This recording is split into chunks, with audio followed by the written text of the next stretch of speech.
we are, Alison. Right, podcast. No Matt tonight. No, he's missing, presumed gone, probably working still in the depths of cubicle hell. But it's just me tonight, and my good friend, as always, JonJo Cosgrove. Hey, good to see you all. And we have got a returning guest tonight with the release of the Laundry Files role playing game. So, David Chapman, who are you? What do you do? What's your thing? Hi, and thank you for having me back on. I'm Dave. When I'm credited in books, I'm David F. Chapman. But yeah, I don't mind. And yeah, I'm a producer and developer working at Cubicle 7 Games. Most probably best known for working on The Laundry and as the game designer and developer for the Doctor Who RPG. And that is, you have got a lot of credits to your name. It's quite scary. But yeah, before the Cubicle 7 stuff and Doctor Who, I did lots of stuff for Eden Studios over in New York. So I worked on Buffy the Vampire Slayer, All Flesh Must Be Eaten, Terror Primate, Ghosts of Albion, and then I did a little bit of work on Star Trek Adventures as that was kicking off as well. So yeah, a fair few things. How do you build a career in developing role playing games? What's the in, so to speak? The in. Oh my God. Now there's a good question to start with. Okay, so for me, I I had two attempts at getting into working in tabletop gaming. First of all was back in the late 80s. I was very into and still am very into licensed games. So like when West End Games brought out the Ghostbusters RPG, that was the thing that did it for me. I read that and thought, man, this is hilarious. Somebody has had a hell of a lot of fun writing this. Why can't that be me? So first thing I did was write to West End Games, get one of their release forms, and then I started writing some adventures for Ghostbusters. And of course, this being the late 80s, it was all typed on a typewriter. And then I took it down to the local library and photocopied the manuscript and posted it off to New York, and then waited 3 months for a response. But I got some encouraging letters back just saying, well, you can write, but you've infringed on a lot of copyright here because you basically included like the cast of Moonlighting and the cast of Scooby Doo in one of your adventures. So I didn't let that put me off, but I got sidetracked and I went off to university. I did graphic design, got very into writing and drawing comics, started a comic publishing company. And this was sort of late 90s. And I, a friend of mine knew that I was a bit of an X-Files obsessive, and said, have you checked out this RPG called Conspiracy X that's done by, Oh, it was originally New Millennium Entertainment, and then Eden Studios got took over. And I read the Conspiracy X game and just thought that this is right up my alley. It's like X Files, and the background was perfect. They worked out how all these three different alien races were all competing to take over the world, and you were part of a shadowy government thing. I thought this is the business. This is what I want to do. I want to write a comic for it. So I contacted Eden Studios, and they said, yeah, okay, do some art, send us some plots and things like that. So I got onto sort of chatting with Eden Studios just as the comics industry was kind of hitting a bit of a slump at the end of the 90s. So the comic business, I closed that. But as I was still talking to Eden Studios, I just said, back in the late 80s, I really wanted to write RPGs. Is there any way I can do that? And they said, well, prove that you can write something. So I went off and wrote a complete supplement for them, which never saw light of day. oh, Uh, but I got I got very into it. I wrote a supplement for All Flesh Must Be Eaten that was called Summer Camp Stalkers and Unstoppable Evil, which was turning like because All Flesh Must Be Eaten is about zombie horror and Yeah. survival horror and stuff like that. So I basically took their rule set and turned it into 80s slasher movies and sent that to them and just said, "What do you think of this?" And hopefully that was what kind of swayed them to it, and they just said, "Oh, okay, yeah, maybe not our sort of thing, but you proved your point," and then gave me the opportunity to basically work on Terra Primate, which was their game, which was Ooh.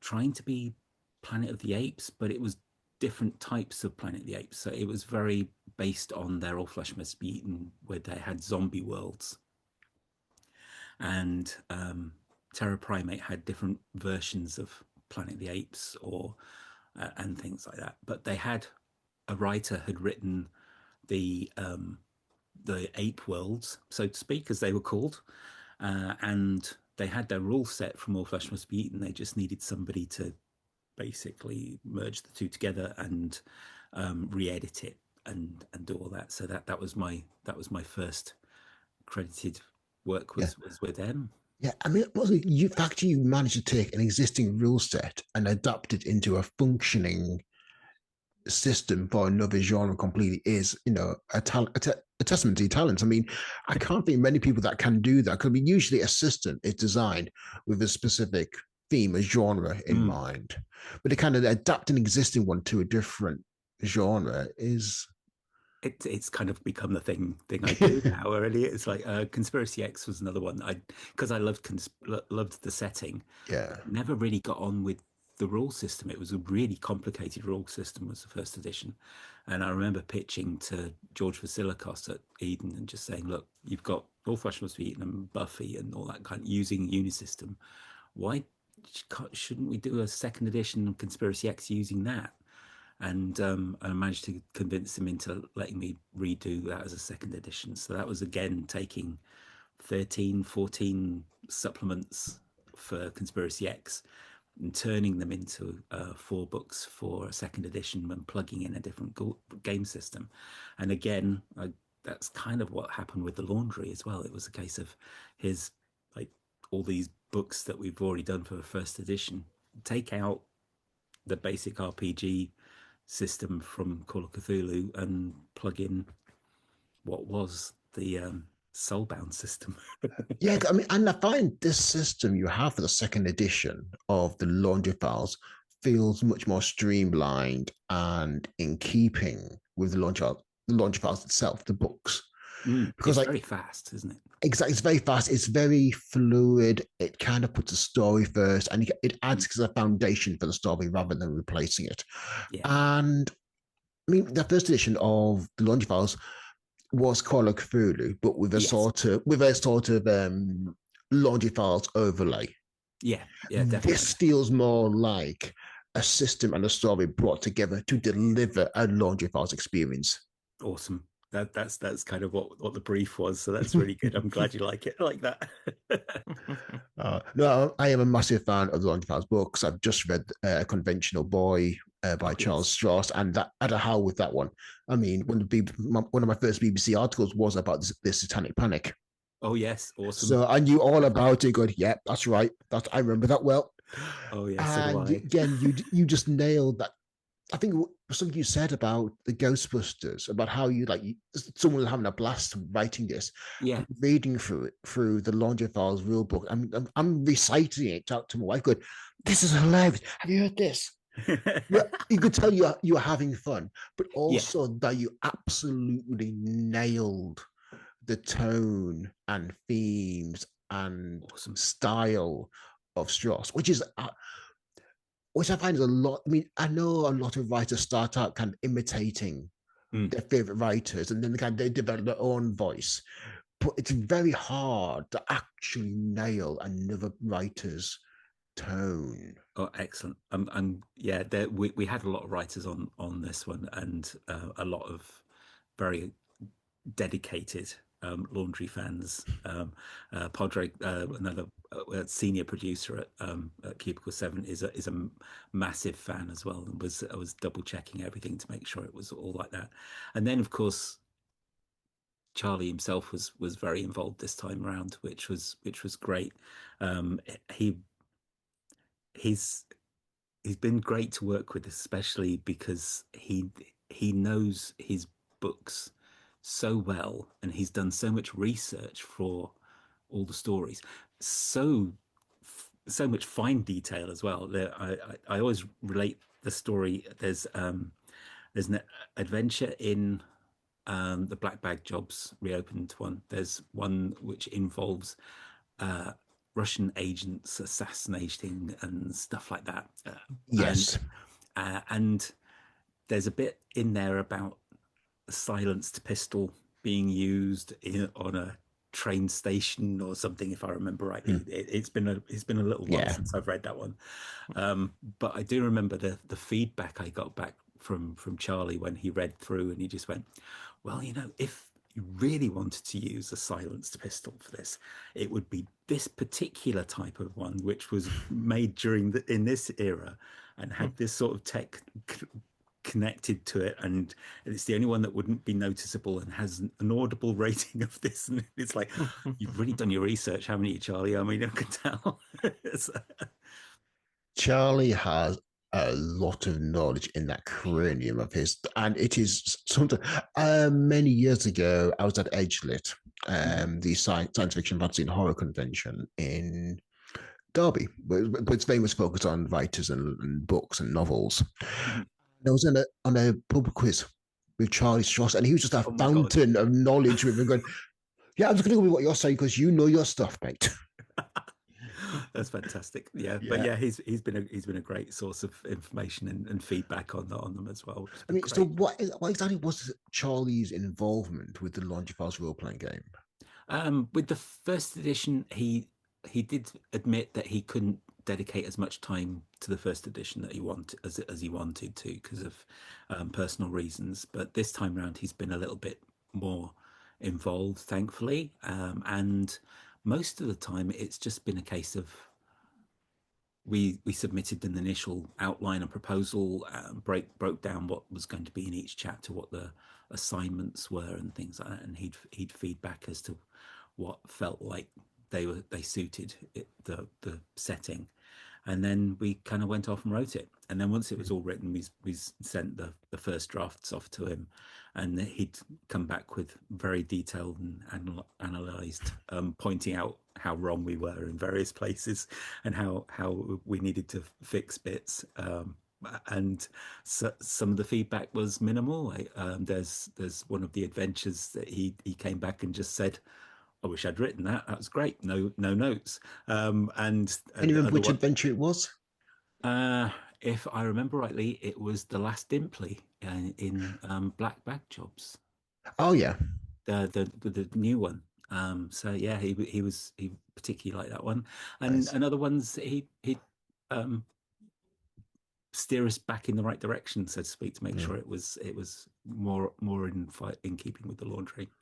One of the adventures I remember reading in Black Bag Jobs was the one where they go to that health retreat to find out what's going on, and I think this one section just sums up the entire mood and theme of the game. Fun things to do in the village. This section is intentionally left blank. Yes, and just it, and it was just like, yes. I don't know who wrote it, but that was just genius. I think that one was because that one's an adaptation from the original Black Bag Jobs book. So that was Gareth Hanrahan wrote that one. The legendary Gareth Hanrahan, who's gone on to write so many things you wouldn't believe. Oh yeah, and again, it's a testament to the writing. When you have got so many different writers that each have their own writing style and preferred voice, and naturally each person will naturally gravitate to a different project. Yes, yeah, that closely aligns with that particular writing voice. But Launch Files feels it's written by one person. obviously it hasn't, but it just has got that uniform voice all the way through. Thankfully, that's mostly my job, unfortunately. But as a producer, most of my job is not so much on the writing side, but it's more a case of I work out what books are going to come out, what the page counts are going to be, where the illustrations go, and things like that, and actually commission writers and artists for it. And then when the artwork or the text comes in, then I have to feed back what's needs correcting or what artwork needs tweaking to look right. Hmm. And when it comes to the writing, a lot of it is luckily when it came to the laundry, a lot of it was spot on, and a lot, and then it's just a case of fine tuning it to make sure it kind of feels like one person's written it, and it's yeah, it's just a testament to the writers we managed to get on this one. They all managed to really get get into the feel of the setting. I don't know whether it was the working for company experience they might have had in the past. I mean, I must admit I brought a lot of my experiences working 20 years in retail, and Ooh. before that I used to work for Humberside County Council. I used to work, so I there's some council sort of bureaucracy in there that so I could bring to the text. So I think some of the other writers had that as well. my Oh. my wife works in a large engineering company that does a lot of work with public bodies. I Hmm. have a background in engineering, working with various kind of public infrastructure projects, and each time we'd go in, yes, Oh yeah. oh yes, oh yes, massive legislation, regulations, good practices, guidelines, and just like yes. Oh, so much. It just, I still have the trauma. Oh God, yes. Yeah, yeah. It Oh. just Um, do you know what?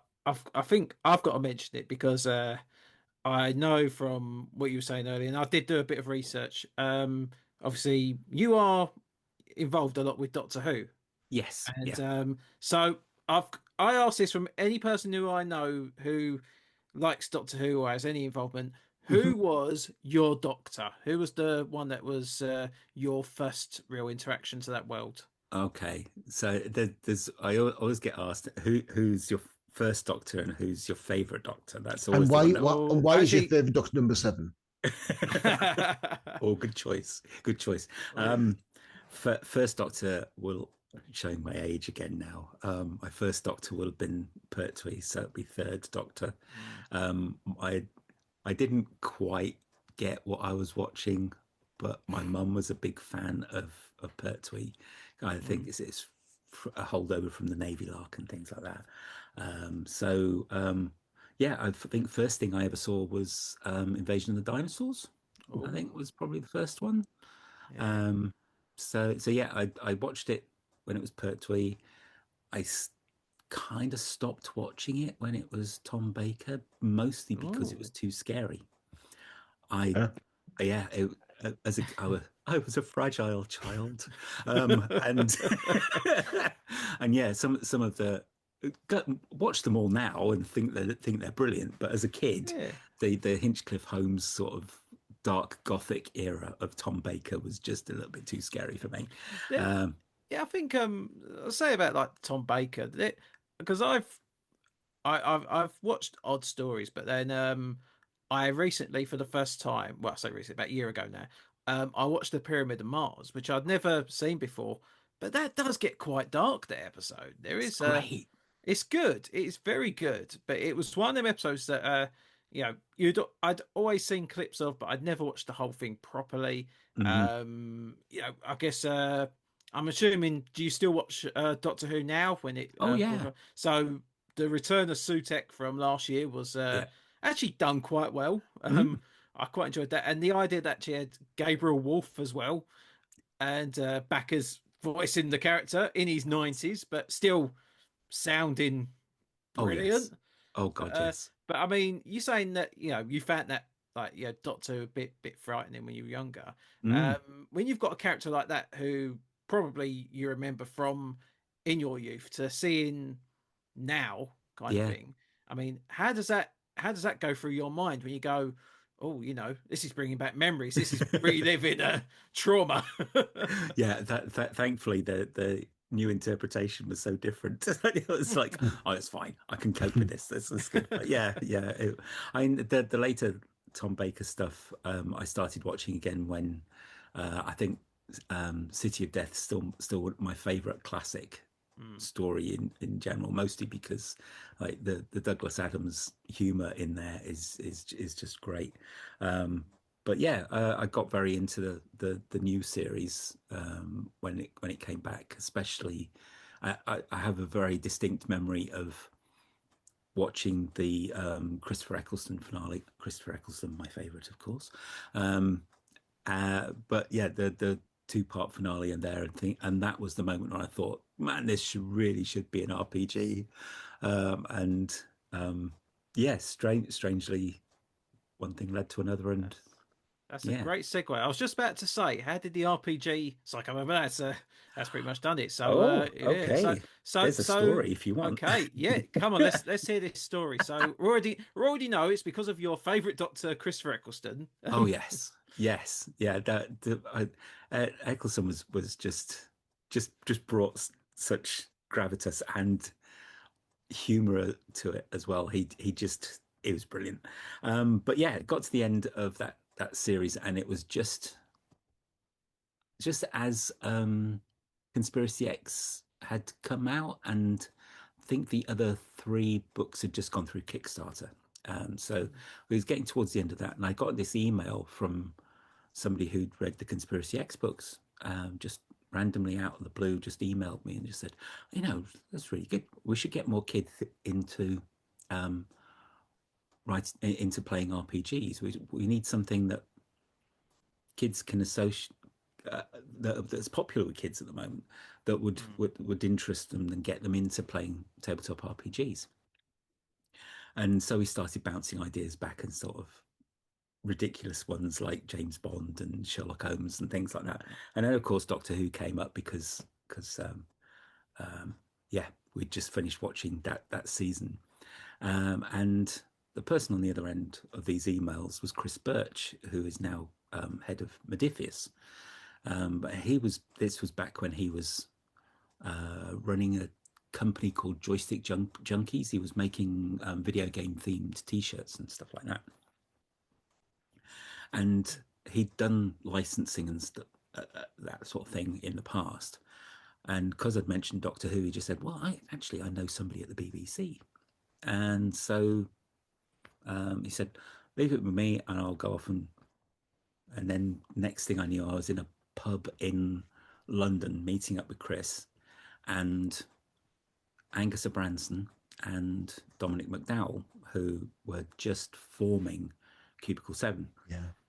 And we sat in a pub and just sort of went, well, we know who to contact at the BBC. We need to pitch them, and what's the best way of doing it. So I wrote basically the first chapter of the RPG, and they went off and did the business side of things, working out sort of projected sales and units and what sort of supplements we could possibly do for it. mm, And we handed this all over to Fred Hicks, who's head of Evil Hat Productions, who did a marvelous job of graphic design, making it look like a proper published thing. And we got like, I think 5 copies of this thing published or printed, should I say? I think I might mm. still have it up here somewhere. Boom, boom, boom. Oh yeah, I do. There we go. Oh wow. So that was the original pitch that we sent to the BBC. So it was just like what what we thought the book could look like if we laid it Mm. out as a chapter, and then sort of what our licensing proposal was going to be to the BBC. Sent it to the BBC, expected nothing.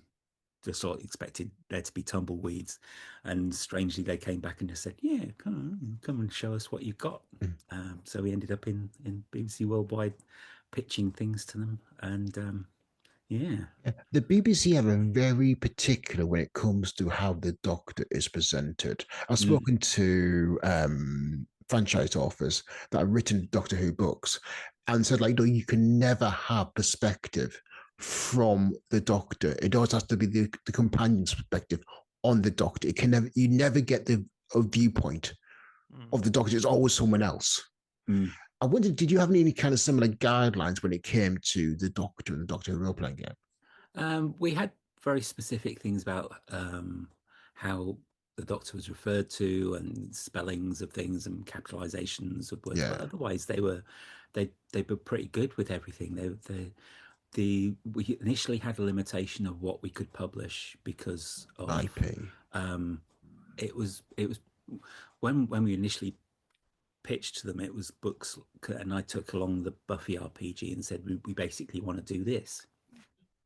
And because of the licensing with Random House for the BBC Books lines, and because it was a big book, they basically said, well, it's a book, so technically Random House would say no, so you need to do something different.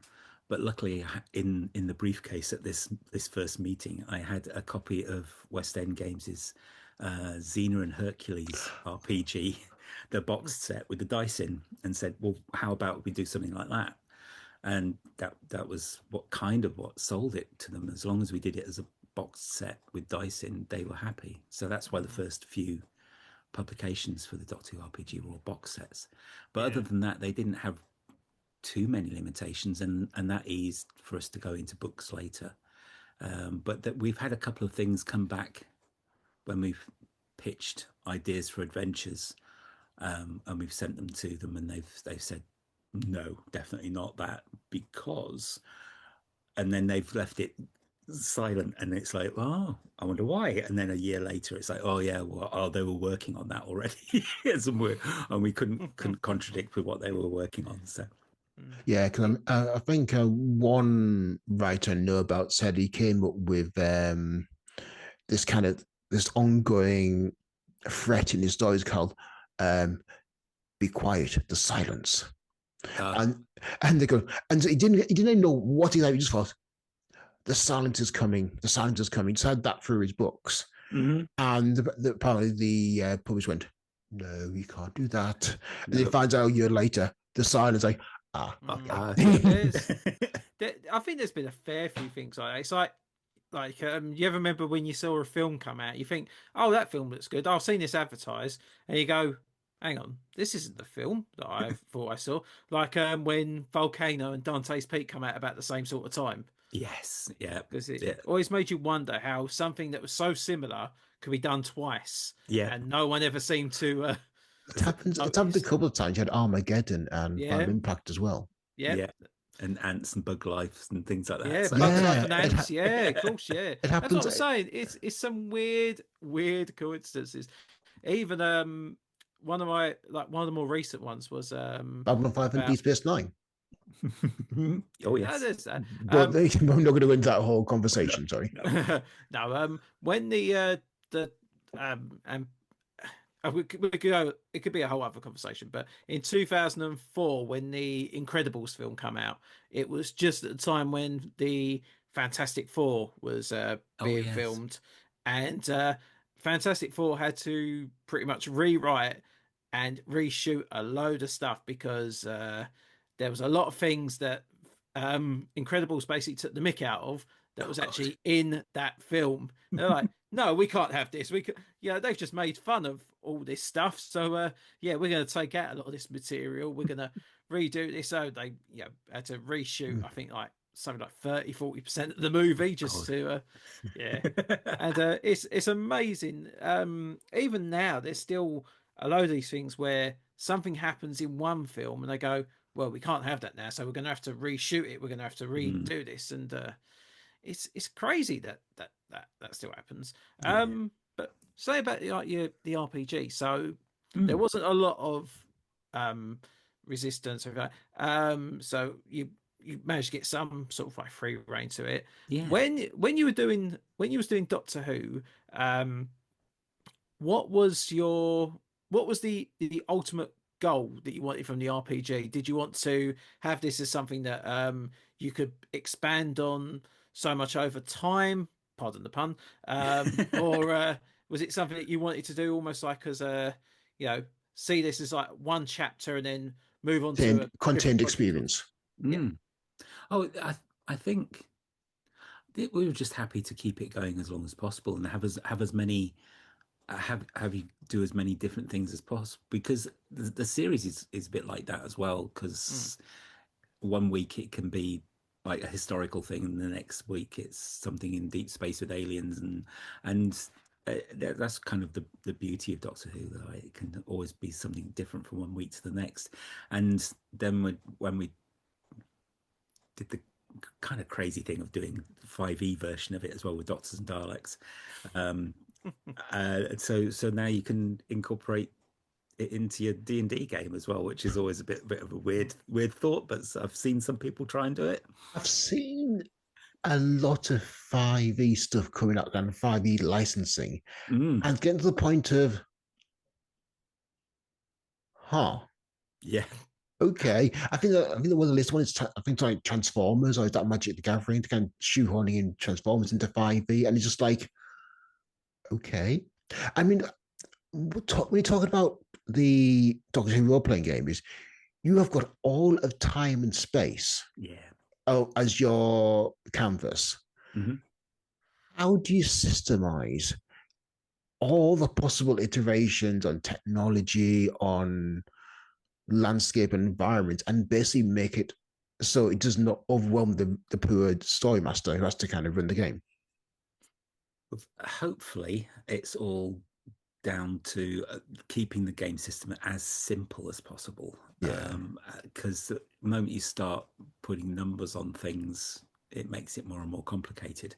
There's the few things that were in there that we tried to do was in the main RPG is the way that the initiative system works, because it's every turn it's split into four. So talkers always go first because the Doctor always manages to talk his way out of the situation.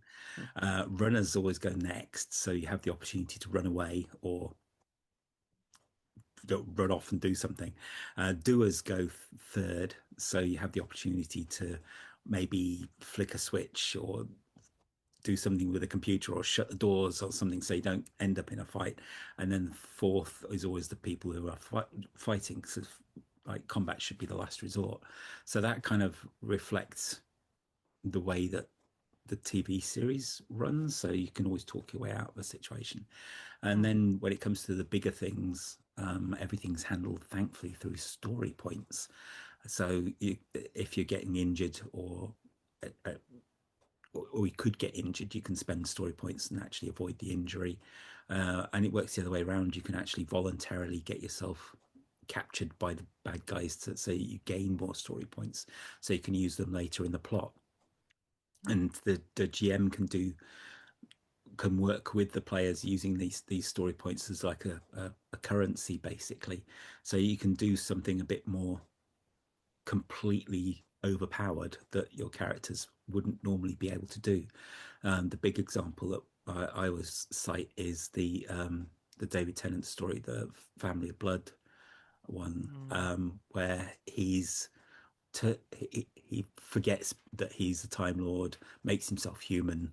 This is the sort of major plot event that technically awards him as a character loads of story points, because he's sacrificed loads, he's made himself vulnerable. He can do a bit of investigation, but he can't quite remember what he's supposed to be doing because he's lost all his memories. And he can use all these story points when he becomes a Time Lord again at the end to do ridiculously overpowered things like cast somebody into the middle of the sun or trap them for all eternity in mirrors and things like that. You saying earlier about how Tom Baker's era was dark, but you reminded me that episode was particularly it was nasty, really... especially for the family themselves. Oh god, yeah, there was not a good outcome for him at all. On a completely different topic, that mug is massive. For our listeners on the podcast, Dave Chapman has brought out a mug the size of his head. I drink a lot of tea. I love tea so much. It's the only thing that keeps me going most of the time.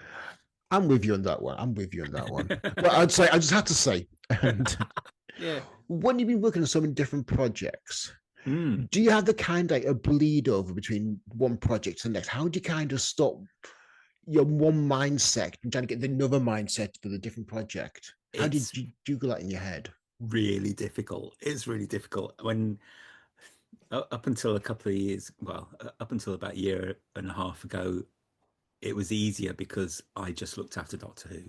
So as Yeah, far as I was concerned, all I had to do was alternate.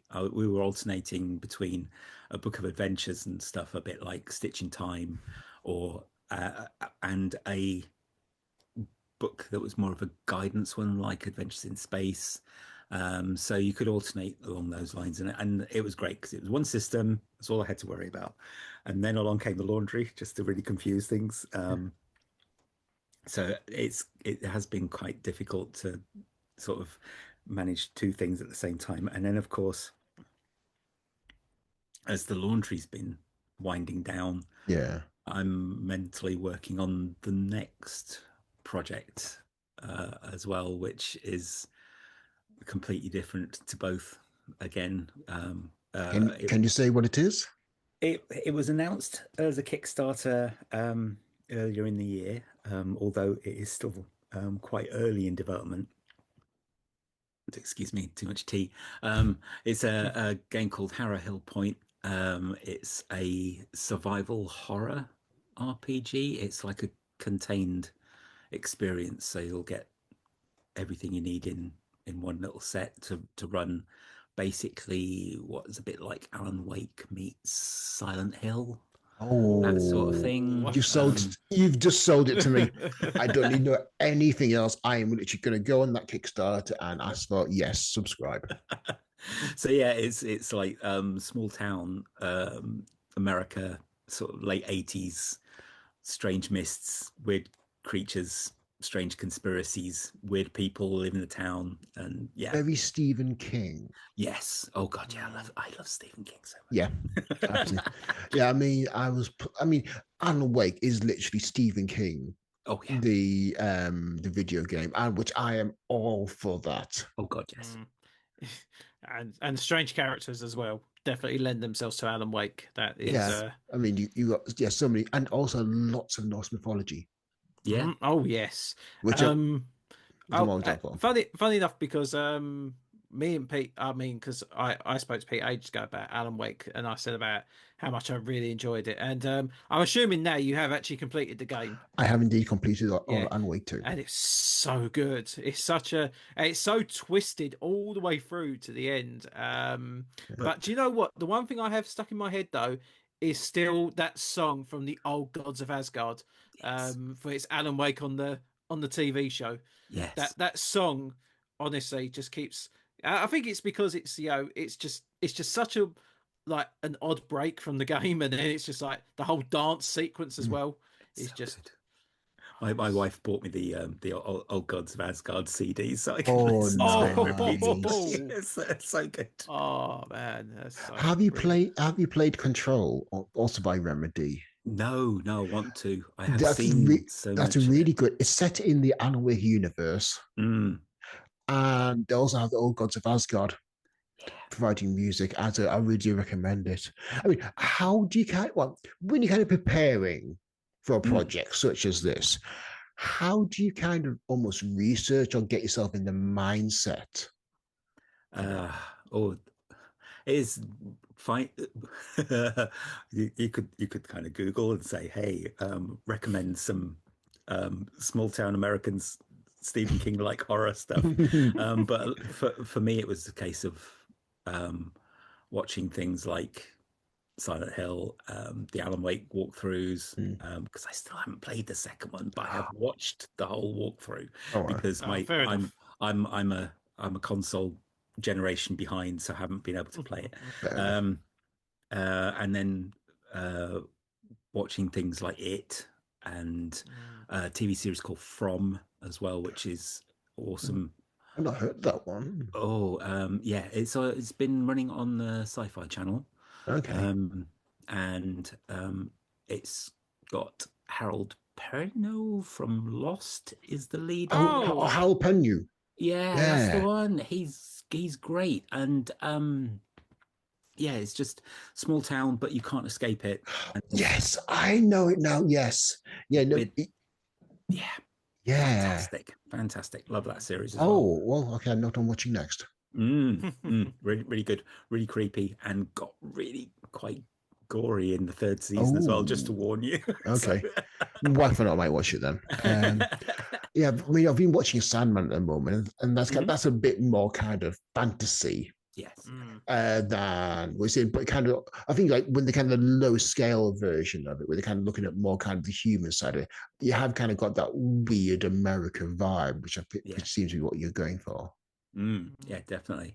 There was another. I can't remember what they were. Somebody else recommended some one of the video games that's got. Oh God, the mind's going blank to. But they're the episodic horror things where you define the course of. It's a bit like Until Dawn, but not those ones.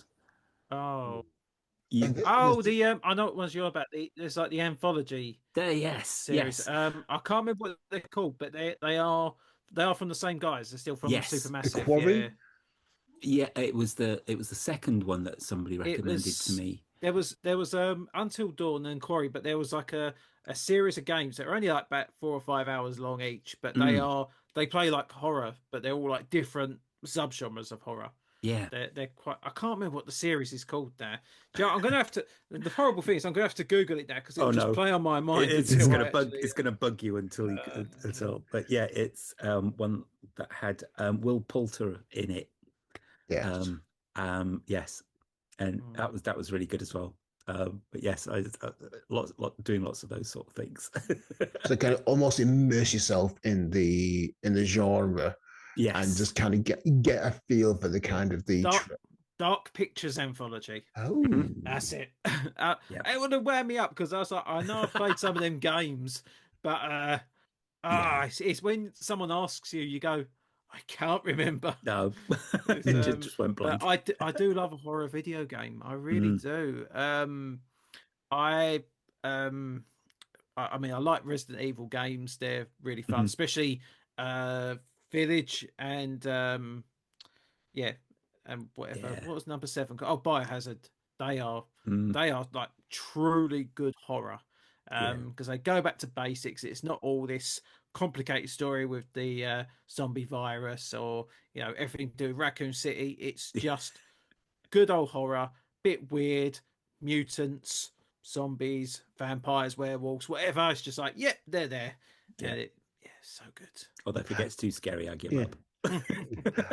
I'm so there's only one game I have never completed, and that was Fatal Frame, and was known as Project Zero. Oh, I remember the one. Oh, And that was just that's the creepy. atmosphere just creeped me out too much. I'd start off doing, I'm not, it's just a game. I'm not going to get creeped out by it. I'm just going to relax and enjoy the game. And there's times I'm getting becoming increasingly tensed up, hunched over the controller, going, nope, this is not fun. It's It's really atmospheric, really immersive, but it's not letting me relax. it's when you get a certain snapshot and all of a sudden something just jumps at you. That's like, Oh yeah, God. it Yeah. it it, I it mean, can, yeah. Oh, how do you relax? I mean, you are a prolific game developer, producer. You write and create games for a living. How do you relax and just switch off Oh almost? blimey. I, I I used to read a lot, and then of course I read a lot from my day job. So Exactly. Yeah. that's kind of I still read a bit at the moment. But most of the time I kind of switch off just by watching TV. So That's fair. I Yeah. kind of I always have kind of X-Files on a loop, basically, which much to my wife's disgust. So you just go all the way through, get to the end of season 11, and then it's like, oh, it's back to the pilot again, and so she's a bit disgusted with that. But otherwise, it's usually just watching TV. We've got very into. Okay, extra explanation, because of basic stress in general, things like that. I find it very hard to concentrate on TV series or things like that. If I can get very distracted very quickly if I'm not too careful. So I found the way around that is by watching things with subtitles. Yeah. I've got very into watching South Korean television. Oh, Oh, yeah. And some of those have been so jaw-droppingly yeah. brilliant, mostly because they don't stick to a genre. You think you're going into it thinking, oh, this is going to be a superhero thing, or this is going to be a mythology thing, and they can turn it completely on its head and Yeah. completely throw you. But that's what you want from a story. It's like, do not Exactly. know what's coming next. You want to have that kind of suspense, and you could kind of have to, and you, oh, they're going to do this scene next. Oh, yes, they're going to do that scene next. Hmm. But Yeah, when you kind of throw the convention out the window and it's a completely different experience, I go, okay, I have no clue what is happening. yeah. I always love it when it kind of goes back to my watching Twin Peaks for the first time. Massive Twin Yeah, Peaks fan, but yeah, I always like. There's always that moment when I'm watching something and I go, I have absolutely no idea where this is going to go, and then that's the bit that signifies to me, yeah, this is the business. This is what I'm enjoying. Did did you say about that enjoying like South Korean dramas? Did you watch Squid Game? Yes, Yeah. yes, yeah, very much. Because I, especially like from watching season three, Hmm. and I'll try not to spoil it because I know a lot of people who have still not got around to watching it yet. But I felt that especially like through season three, it really lent into that weird like twist that a Yeah. Korean drama can go into. Oh yes. Especially after game number five, it was just like, oh, hang on, they're doing this, and it's like, yes, Oh, there's one definitely. character gone. No, this character's kind of come back, and it's like, Yeah. wow, you're actually gonna. It went so strange, and a friend of mine said, "Why are they doing this?" I said, "Have you never watched Korean drama before? There's one about a woman who turns herself into a chicken nugget. Trust me, this is not the Yes. weirdest thing you've ever seen in your life." did you ever watch Kingdom at all? No, not It yet. is a period drama with Mm, zombies from yeah. Korea. I was watching it around like late 2019, early 2020. Really Hmm. got into it. Mm. Then COVID happened, and suddenly watching a Oh. period drama about a plague that wipes out most of mankind, going, Mm. Bit don't too want to watch this. close. Oh, Exactly. I don't want to watch this now. And I've not watched it since because it's got too many connotations for me. yeah, yeah. Mm. The ones I'd recommend, there's one called The Uncanny Counter, which is particularly good, which is a group of people who are possessed by angels to fight demons. And Oh, then it's modern day. One's like uh, there's a couple that run a noodle bar and things like that.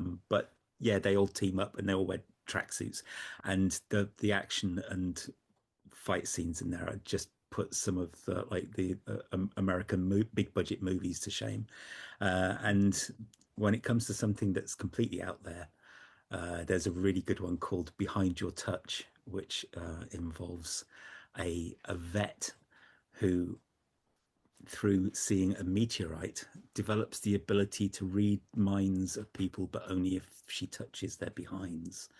And so she uses this ability as a vet to touch the backsides of these pets and works out what's wrong with them. And then you get it's quite a nice little romantic comedy with there's a local cop who thinks she's a pervert. But as the series progresses, because as I say, they don't stick to a genre, Do- you get three-quarters of the way through and there's a serial killer, and it gets really dark, and she needs to use this ability to touch people's backsides and team up with the cop to try and unmask the serial killer before everybody gets killed It off. almost sounds like these are like a series of sketches they put in like Family Guy or something. It'd be like yeah, or Rick and Morty for interdimensional cable. International cable. That's what Yeah. it'd be. Yeah, yeah. Hang on. Wait, the killer's in the room. Let go of my ass. No, this is how I'm going to find him. Yeah, perfect. It sounds like interdimensional cable, but instead of like we just get snippets, Korea's just gone. Yep, we're going to make them all into TV shows. Yeah, 16 episodes of it, and it's going to be brilliant. You'll love it. I'm gonna check. That sounds so weird. I'm gonna check it out. It's unbelievable. I feel the same now. I feel like I've just got to watch it just to see what actually happens with this as a show. I assume like you see it through watch it through like Netflix or something like that. Is that right? Oh yeah, those two are on Netflix. What was that one called about the person who grabs the arse and is able to read their minds? Behind Your Touch. Behind Your Touch. Even that just sounds like that could just easily be a Rick and Morty one. You just read it backwards and then you. Yep. Yeah, I've just bookmarked that on Netflix, so I'm gonna have a look at that later. So the launch files is out there now. Mm-hmm. We released the PDFs. I think the actual hard copies are going to be released early next year. Yeah. As far as I know, they've all gone off to print now. So excellent. Fingers crossed. Yeah. So what happens next with the laundry files? That's a good question. I think that it may be a case of seeing how well it does. I'm hoping it does as well as the Kickstarter indicates, because it did really well on the Kickstarter. You funded in just over an hour, and you got some you smashed pretty much every stretch goal there was, barring one or two. But yeah, after that, I think it's going to be a case of possibly. I know the boss really wants to do a new sort of long campaign book. Ooh. So something completely new. And then is, of course, is that my green? Possibly, yeah. And of course, the original plan was always to try and move up the timeline slightly. Yeah. So like the original, these first 4 books kind of cover the first 4 to 5 novels, and then sort of move the timeline up a little bit. So you start dealing with the stranger stuff. Yeah, like the Fangs and the superheroes. And all the elves and things like that. Yeah. One thing I want to ask as well is you kind of have this section where you kind of describing running the laundry files in different times. Oh, yes, yeah. From the original SOE beginnings, the height of the Cold War, and you kind of give a couple of paragraphs explaining it. But I think seeing that expanded would be interesting. You wouldn't have the same technology now. No, that would be interesting. It's again having and also that would therefore impact character creation, character development, and so and also how the character structures. Because again, back then, computational demonology wouldn't be as big as a thing back then as it is now, because we have much more personal devices with us. Yeah, I could take a leaf out of the old World War Cthulhu books that C7 used to do. I mean, I'm now imagining Biggles versus Cthulhu or something like that. But that'd be good. You got big. There was actually a film called Biggles. Oh yes, about time traveling. Yeah, I remember that. That was good. That was a lot of fun. At least I seem to remember it being good. I don't think I've seen it since the 90s. There was a descendant of Biggles, and he was kind of switching back and forth. Between the modern day and World War II. But the time of the original Biggles. And I mean, again, it's kind of. Again, there's a lot you could do in that space and see what the adventures you could tell.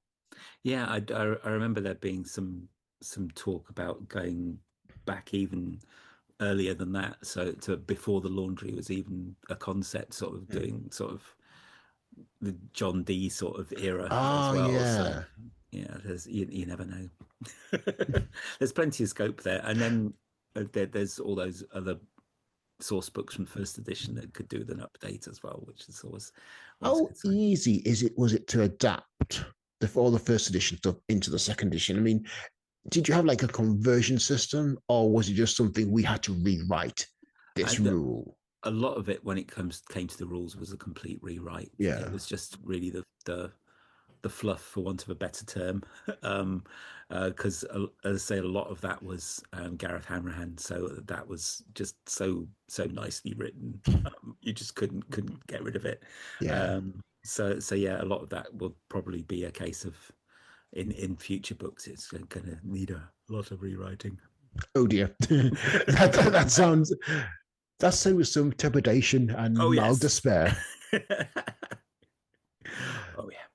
Okay, and again, like, I suppose, like, one of the things that I've always found is you have an idea of a project, but then project kicks in, and then the finished project is never the same. How closely did your vision of the Laundry Files match with the finished result? There was some quite large changes in the middle of it, but a lot of that came about just basically feedback from a combination of Charles Stross and from the boss, basically. So yeah, there was some big changes. Some of it I wasn't quite as involved with, mostly because I had to take some time off last year because of a loss in the family. But when I came back, it was all well underhand, and people were working on it and doing the rewrites necessary. I came back and was reading through this almost like it was a complete new book and going, oh yeah, I can see how that's so much better. So yeah. Can you say what the changes were? I think the version of the magic system that's in there at the moment is about the third or fourth version. Oh wow. So yeah, we went through various incarnations of it to try and make it feel like the Laundry, and sometimes it kind of felt a bit too close to Soulbound, or too close to D&D, or too close to Call of Cthulhu. And gradually it went through various iterations to the version that it is now. So I really like the class system you brought into it, like your class reward, and that just feels right. There's some, but when you kind of work in a public body that has sort of different classes of classifications, having a class 3 one and just having that in the rules as class 3, and if it can block anything below class 2 or 1, and will kind of resist a class 3 spell. Yeah, perfect. I always particularly like the class 5 X gnome box in there, which is just, most of it's redacted because they can just, seriously, you're not going to fight this, come on. Yeah, you are dead, you're dead. Yes. just looking at it, no. Yeah, I do like what happens if you let the bad guys do their spell they're trying to cast. Well, there's going to be collateral damage, and really, you've basically summoned a level 5 entity. It's going to wipe out most of the life in the surrounding area. Yeah, the Laundry Files can deploy weapons of the God Rods and send it back, but the cat's out the bag. In that case, like Mary Green is coming, and you're dead. You're dead, and just and I think it doesn't. One thing that always reminds me is even though the Laundry Files is set in a very Lovecraftian setting, it does not have the despair of Lovecraft. No, it's kind of the British sort of dealing with horrific situations with slight humor. I think that's the way we deal with a lot of horrific things. Yeah, I mean, and also I think that one of the lines that Bob says is, I know God is coming, and I'm waiting for the boss with a shotgun. And it's just yes, Case Nightmare Green is coming, but it's not giving it. It's almost giving it despair, but also giving a sense of finality. Yeah, but without the despair. Yeah.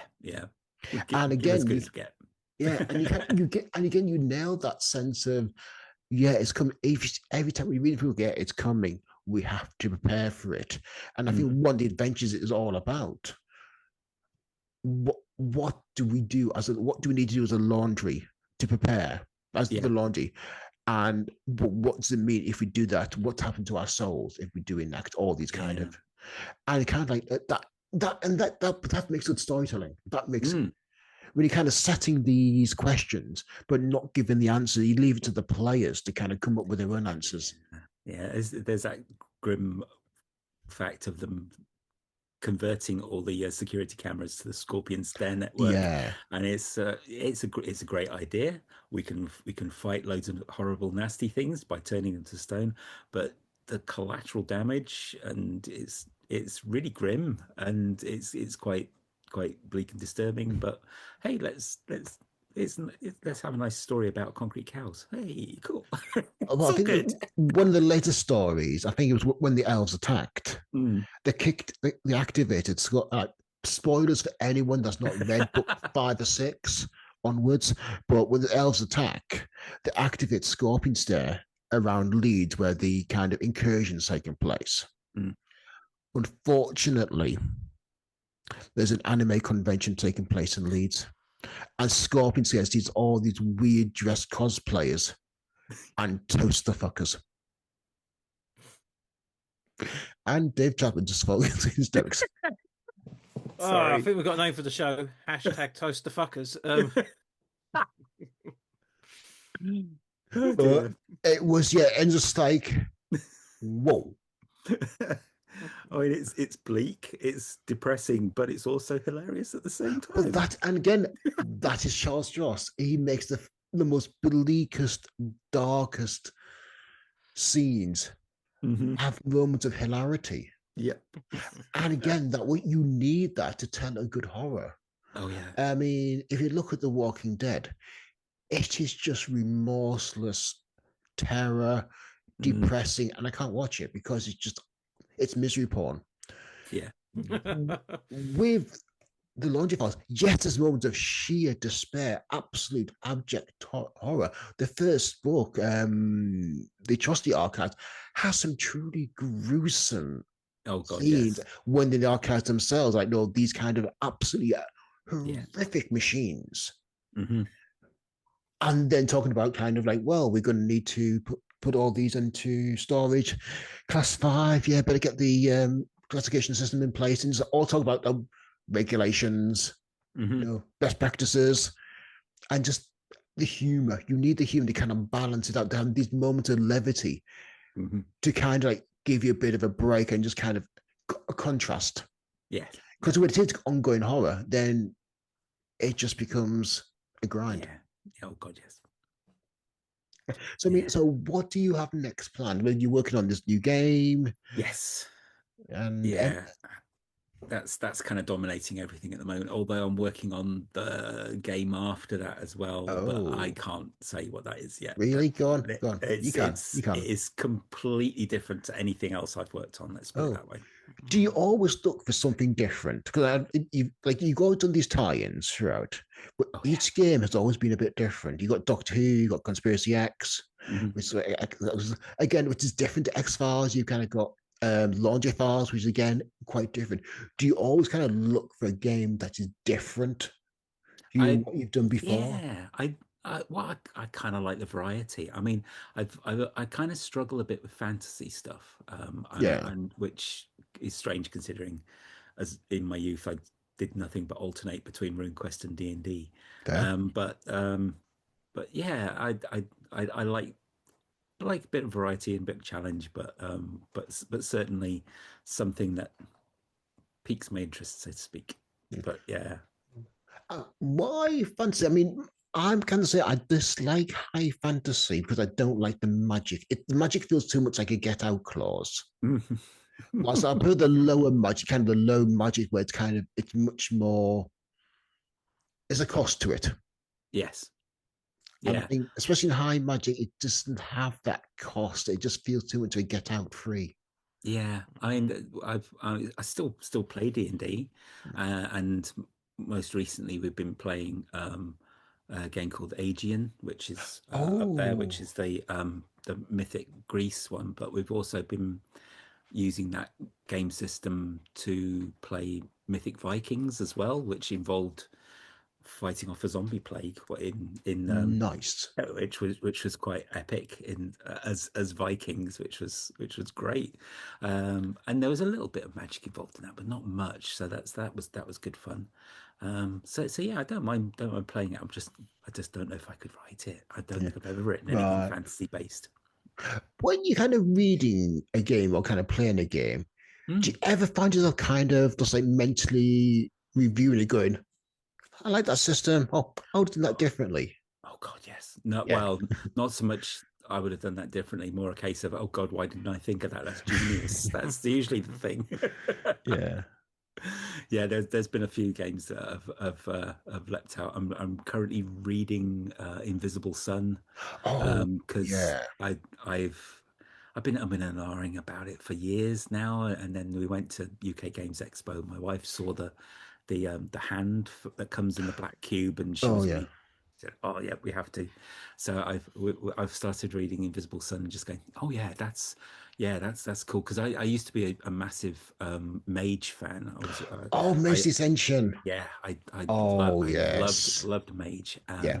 So yeah, Invisible Sun certainly punching all the right buttons at the moment. Well, I must admit, Maze was my favorite game. I ran it for 2 years back in the Mm, day, and yeah, I had an absolute blast running it. And so, Invisible Sun is another one on my list. So thank you very much. So excellent, yeah, excellent. yeah, it's I just love Mage and kind of like the Yeah, system of all the different spheres of influence. yeah, yeah. I used to GM. I start. I had a bit of a break when everybody disappeared off to university, and I went to Yeah, university late. So when I moved and came to uni here, I kind of fell in with the Vampire the Masquerade crowd. So I immediately, first thing I did was buy as many vampire books as possible and started running vampire, and then I started running werewolf and then running mage as well. So I Oh, was running all of them simultaneously, ouch. but in the same setting. Oh, nice. So I was running, like, one group was playing vampire, and another group, my old group from up north, were playing vampire as well, but they Yeah, were in the same city. And then I had a different group that was playing mage, but they were in the same city as the other two, and all the plot lines used to cross over. And intertwined. it's like, oh, I can't believe I put that much work into it. Dave, you said the three words that just activate Pete straight away: magic, magic, Vampire the Age. Masquerade. Yeah. Yeah. Well, no, I mean, well, actually, it's I organized Vampire Games Day. Oh yes, Um, yes, I remember. Same, yes. yeah, and like that was just vampire themed role playing games in a former library, 19th century former library in central That sounds Derby great. because of Jack Returns Derby, and Mm. that kind of been brought in to kind of look at, well, my approach was shuffling up to one organizer going, you do know Dracula's massively influential on gaming. And you go, Awesome. yeah, that's a good point. Send us some ideas. So I came up with 6, ditched 2 because of health and safety, and had 2 accepted. So have you got any Well, LARPing going? I want to know what was the two that were rejected because of health and safety. I want to know what was Well, going one was a on. blood rave from recreating the blood Oh rave yeah, from I Blade, Blade. was Yeah. just about to say like Blade. Yeah, okay, yeah, and and I then the other. thought, can't say, Oh, redacted. oh, I tell me when the microphone's off. I kind of want to know now. When you can't just say something like that. Go, no, I I'm can't sorry, tell you. NDA, redacted. No, class 5, laundry So file. like it's Sorry, still going to happen. I'm going to do my own one. but yeah, and like literally, I was just in Nottingham today, going around the shops, kind of handing out posters for the Vampire LARP I'm running. Not Vampire the Masquerade, just it's Monday Vampires, Mhm. but it's not Vampire the Masquerade. And we booked Alston Castle for the night. Oh, nice. So we're going to have like a live role play, pretend to be vampires at an auction in a castle. And it's just like, yeah, I can do this. That's a real blast from the past. I used to be in the Camarilla as well, so yeah. Oh well, oh God, This is so you've really got showed this my off age now. now. But I was involved in the Camarilla. I went to quite a few of the conclaves, like the Hmm. gatherings, Yuki Yeah. conclaves, and was involved in the Sheffield lot. it's actually Vampire the Masquerade's coming back in a big way as well at the moment. And also the LARPs. And I've literally just written the first issue of Secret Passages magazine by James Hall. I wrote like a 10-page article on the history or on the creation of Vampire the Masquerade, and he didn't give me a word count. Oh God, that's nice. I just kept going and going and going, and I had to tell James, "You do please just give me a word count because I'm not stopping." So some say Peter's still writing the article today. But the fact is, this is a physical magazine. This wasn't like an online blog. This is the more I wrote, the more pages it was needed in the and the more I write, it's going to cost you more. So please just give me their most expensive issue ever. Yes, read my 80-page essay. Pretty much, and then I had to kind of just code it back in again. Just another one on the Mind's Eye Theatre system. So, but again, we got off topic completely. So, as is our way, no change there. And so, what the read I've seen so far, I mean, just for myself, I love it. I think Laundry Files will be you nailed the tone, the style, the games, the stories of the Laundry Files. How do you kind of? I think it's in the almost. There's a risk when you do tie-in games that you sell it to those particular fans, but how do you expand it out to people that have not read the books? Because given the Launch Files have a very specific tone, how do you kind of present it to new incoming players? That's really tricky.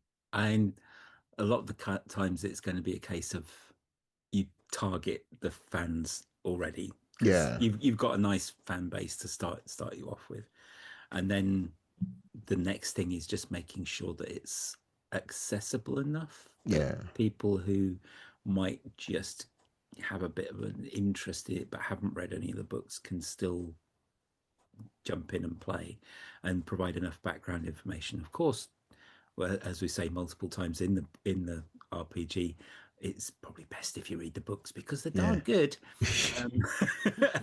And I'm sure Charlie wouldn't mind. But yeah, it's certainly along that's the sort of thing that we always try and go for. We certainly did with Doctor Who as well. It's that you might not have watched any Doctor Who, but you should still be able to play it from the book.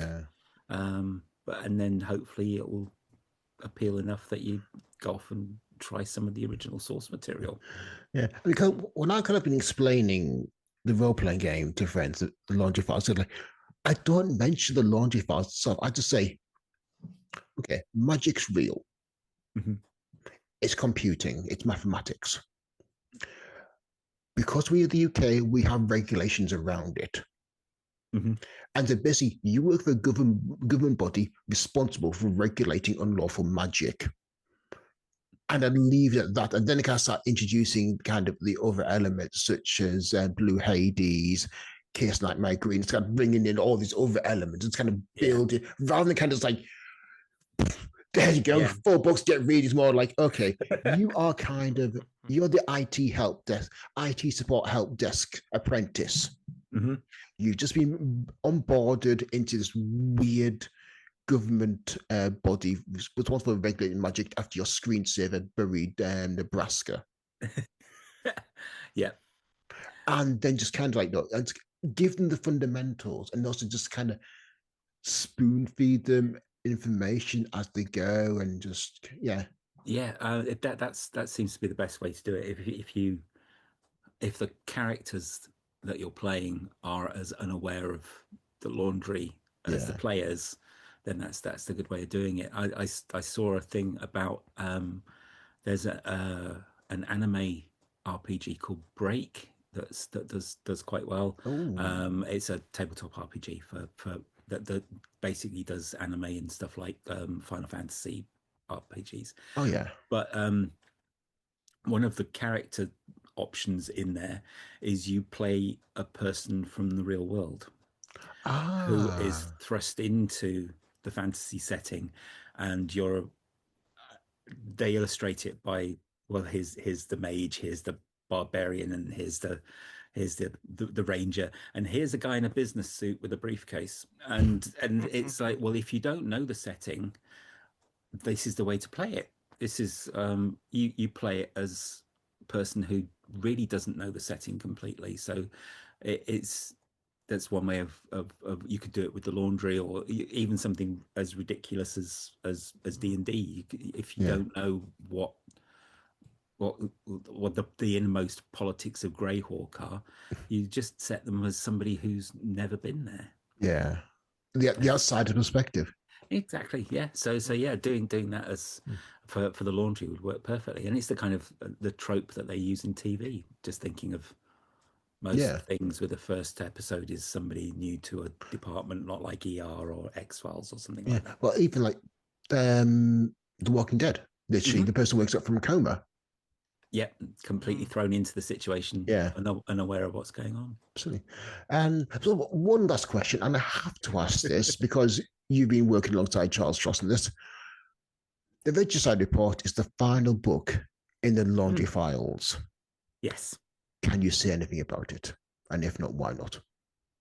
I have seen it, but I haven't had time to read it yet. You tease.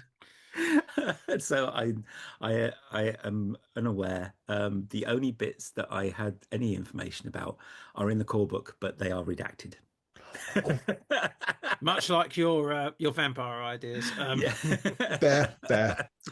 Well, I think we're doing take an hour and a half, and we're rapidly approaching that time. So, Mr. Chapman, sir, do you have anything you'd like to share with us in advance before we depart?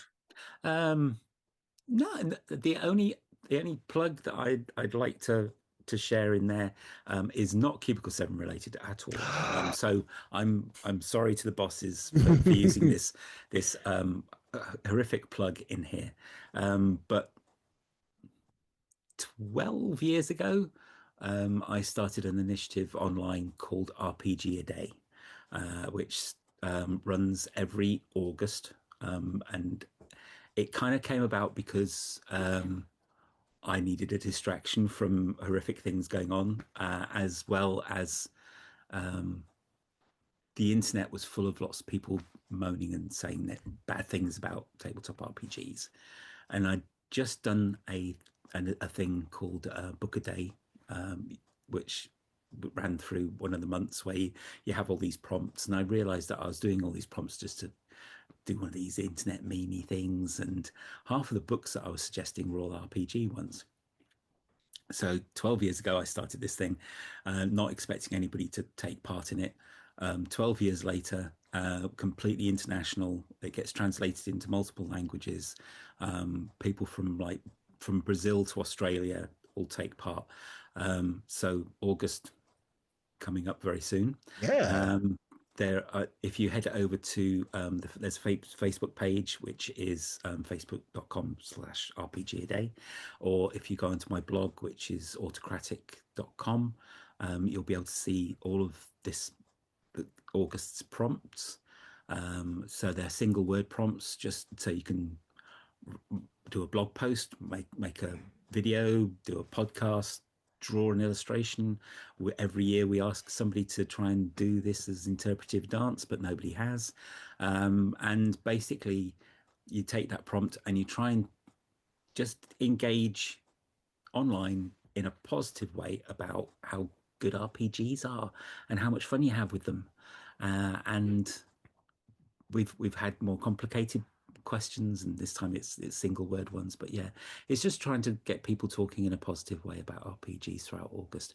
And also it's a good distraction that I'm not at Gen Con, so Oh yes, I've never been to Gen Con, but I really want to go there. One day. Well, thank you very much for your time today, Dave. It's been an absolute pleasure. Everyone, please buy the Launch Files role-playing. It is a fantastic system. If you have any interest in the Launch Files books by Charles Stross, buy it. You'll love it. It completely nails the style and tone of the books. If you never read the books, go read them. And if you're not a reader, go play the game. It is just hilarious and terrifying in equal measure, and you will both usually at the same time.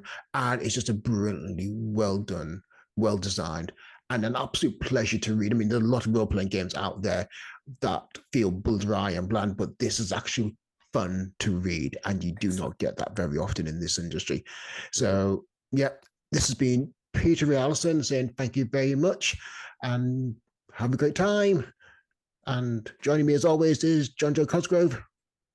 Yep, it's definitely been a show that I've probably had more input than I normally do because I don't know a lot on RPGs, but as soon as you mentioned Doctor Who, I'm like, I'm in. You're in. Excellent. And thank you again very much, David F. Chapman. Thank you. It's great to have you on. Thank you. Bye.